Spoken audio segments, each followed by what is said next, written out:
Dogo. Hapa maisha amenipiga. Naomba buku tu hapa ni. Tilie pwali tu. Buku nini? Sio wewe ukataza wewe. Yenyewe basi na yeye. Naomba tu basi kiswaswadu duki nikaweke bonde maana hapa nina njaa tayari. Alafu nikumbukaje mimi kila siku nawakopea hela zangu. Kuna nini? Unakopeana. Umeamua hata kunitukana? Haya, umetoomba nini? Umeamua hata kunitukana? Nakutukana. Ndio Wakati nikugonga. mimi kila siku nawakopea hela zangu mimi. Nikugonga nyuma nikupe buku.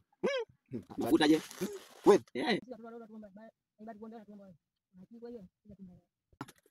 Ni lazima sisi nataka Mungu kuna naomba wewe nani? na mtu nataka niongee naye. Maana nyinyi mmekataa kunikopea hela. Basi Ndio niangalie muda. Na hivi saa 7:25. Yaani hapa kidogo tu, yani kidogo. Mimi hapa kwako. Sema kama wewe imesimama, utakuta tu na chap. Halo. Mwanzo hapa nina njaa sana. Naomba nitumie hata kabuku tu. Unaniambia sina wakati. Tena nitakuweka hii. Hauna wakati mimi kila siku nakopea hela zangu. Njoo kwangu. Afu acha kelele kuna mtu naongea naye.